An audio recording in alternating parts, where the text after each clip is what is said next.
For many Iranians, the last week has felt like history moving at lightning speed. It began with a single moment.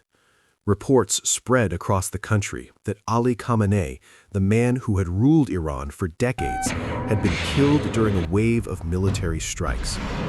Within minutes, messages started appearing on phones, whispered conversations spread through neighborhoods, and people tried to understand what it meant for the future of their country. For Hamid, a resident of Tehran, the reaction was immediate.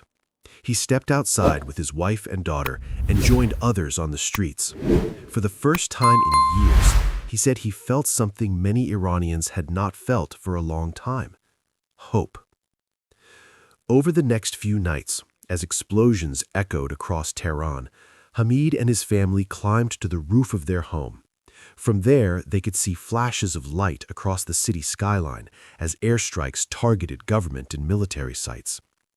Each explosion carried a different meaning depending on who you asked. Some residents cheered, believing the strikes could weaken the system that had ruled the country since 1979.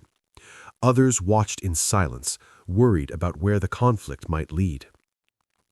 Inside Iran, understanding the true mood of the country is extremely difficult. The nation of nearly 90 million people lives under strict surveillance, and internet access is heavily restricted during times of crisis.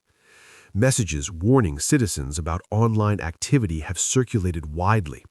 Many people are simply too afraid to speak openly. Yet, through private messages and conversations, a complicated picture has emerged. Some Iranians believe the strikes could bring long-awaited change. Others fear the war may only bring destruction without solving deeper problems.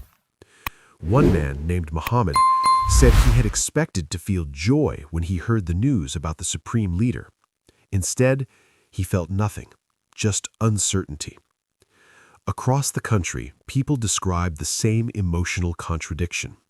They celebrate when government targets are hit, but when civilians die, when schools, homes, or infrastructure are damaged, the reality of war becomes painfully clear. Human rights monitors report that hundreds of civilians, including many children, have already been killed during the first week of fighting. And for families caught between political power and military strategy, the war is no longer an abstract conflict. It is something happening outside their windows. Explosions in the distance, smoke rising over the city, and the constant question of what tomorrow will bring.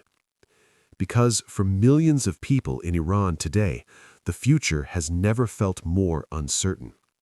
And yet, for some, it has never felt closer to change, closer to freedom, or closer to another chapter in a long and painful history. History will eventually decide what this week truly meant, but for the people living through it right now, one thing is certain: their country and their lives may never be the same again.